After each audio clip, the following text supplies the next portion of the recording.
Hey everyone, it's Miel. Before we get into the video, I want to make clear that this is only a general overview of game development, and I made it in order to help people sort through the vast amount of information on this topic. If in the future you're thinking about working for a specific company, they might use different terminology for the stages of development. Some people would also argue that my information is outdated because certain terms like alpha and beta are very subjective, as well as having been overused in marketing to the point where they have lost all meaning. My point is that I am not the highest authority of information on game development. But this is a good place to get started if you're a newbie and need some guidance before educating yourself further on sites like Stack Exchange. What this video does explain are the choices you will have to make in terms of design and scope, as well as offer some tips for finishing your first creation. The most important thing to remember that will keep you from feeling discouraged is that it's totally possible to learn how to do everything yourself. But it definitely helps if you have family and friends who will support you along the way. So, industrial video game development centers around an established process called the art pipeline. While each studio may use different software or implementation, generally, pipelines can be broken up into 4 phases: concept, pre-production, production, and post-production. The concept phase consists of deciding the most important aspects of your project: which platform it's built on, what type of game it will be, the look of the game, and what technology you will use to create it. This part will probably come to you the easiest as a solo dev, but it's important to begin with the end in mind. If you have no coding experience whatsoever, but would like to learn, you may want to start by recreating Python games whose code is available for educational purposes online. A great resource for this is inventwithpython.com, which is a website full of programming books made available by the author completely for free. There are also many C# tutorials on YouTube geared specifically for coding in Unity, because that's the programming language that the engine uses, just as C++ is the language for Unreal Engine. Some examples are time-lapse tutorials that show you how to clone games like Asteroids or Stackball in Unity 3D. Then on the artistic side, there are many tutorials for 3D modeling in programs like Blender or Autodesk Maya, and 3D texture art in programs like Quixel Mixer or ZBrush.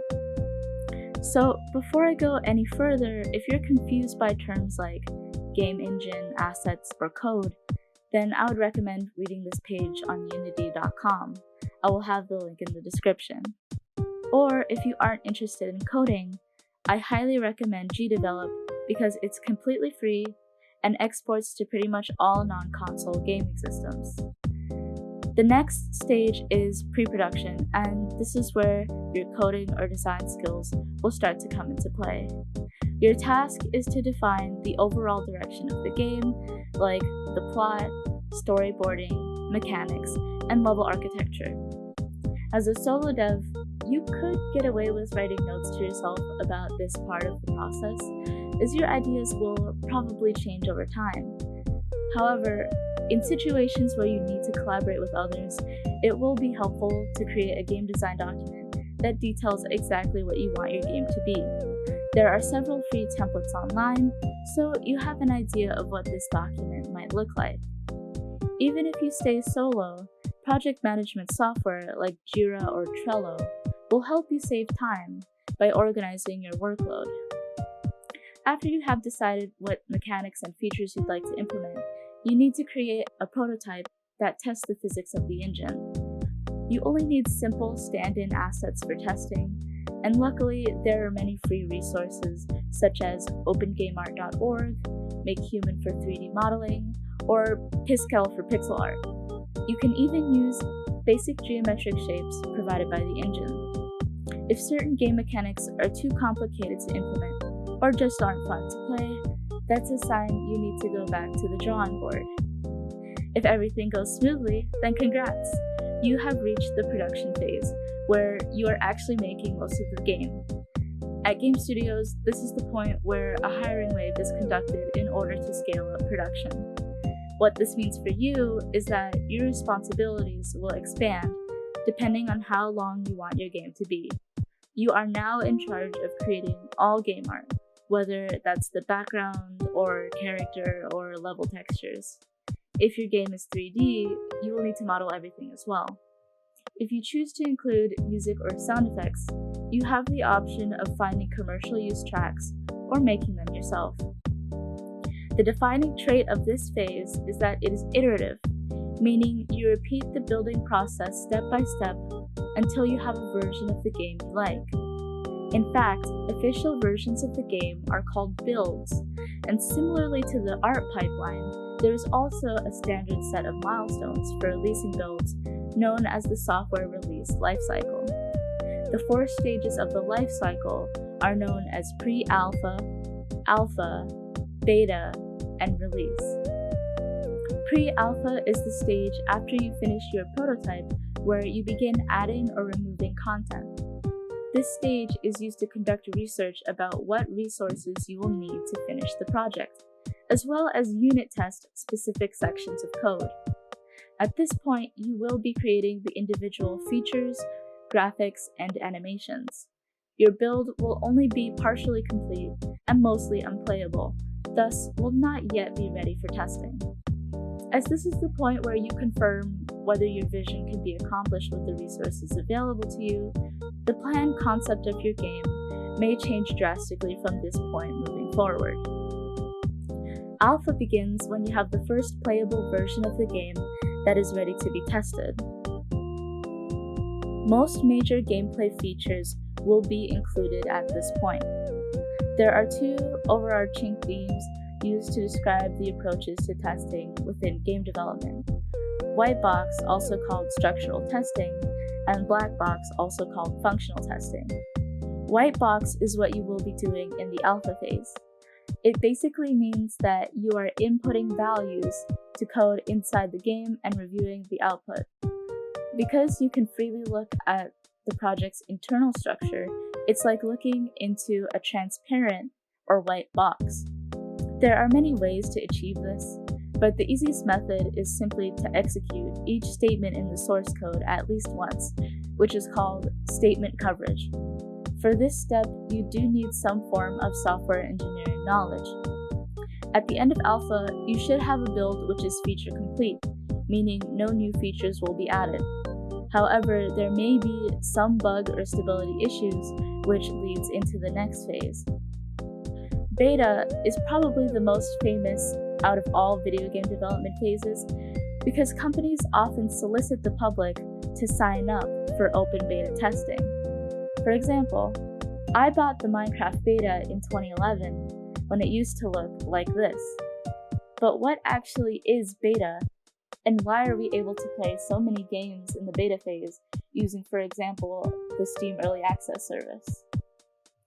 Continuing from the software testing approaches I was describing earlier, primarily you will be using black box techniques in beta.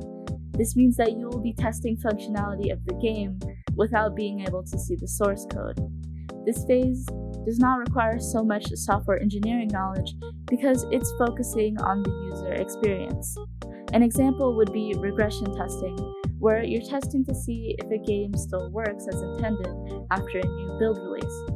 At this point, you probably want to invite family and friends to try out your game, which would be called a closed beta. Blue Protocol, a new MMORPG that will be released in Japan by the end of 2021, has currently reached this phase. An open beta is one that is available to the public, which usually results in a lot more bugs being found, but also word getting out about your game. Another important fact is that some games never leave beta, as in they're always being updated or they fail before release due to lack of funds. The difficulty of funding indie games is the main reason why early access distribution has become so popular. Finally, after you've fixed the major game-breaking bugs, received player feedback, and promoted your work, it's time to release it out into the world. You might think that because you've reached the last phase of production, you can relax. However, you still need to choose a publisher that suits your individual goals. If you're okay with spending $100, at least temporarily, you can publish your game on Steam through Steamworks distribution. You will be refunded the $100 if your game makes at least $1,000. But if you lack that starting amount, you can publish on itch.io for free, as well as decide the revenue split between you and the site. I will have a link in the description that offers some alternatives. Overall, if you've reached this step, you deserve kudos for sticking with your project, no matter whether it produces a ton of hype or fails to garner much attention at all. You're officially a game developer, and no one can take that away from you. Now that we're done talking about making the game, you should consider what comes after release: post-production. This is you making patches for bugs, balancing issues, or even adding new content. In the games industry, testing for bugs is usually the job for QA, and developers fix the bugs that QA submits. Also, QA will usually test different versions of games at the same time in order to confirm functionality completely. So, if you want to build a loyal community for your game, you should probably listen to any complaints the players make and continue to offer support, even while you may be working on other projects. You also don't have to do this, and could release the source code so players can patch the game themselves, or you could abandon the project altogether. The double-edged sword of being a solo game developer is that everything is up to you, so choose wisely. That's it for my video. If you enjoyed it, please like, subscribe, or leave a comment below telling me what you would like to see next. Thanks for watching.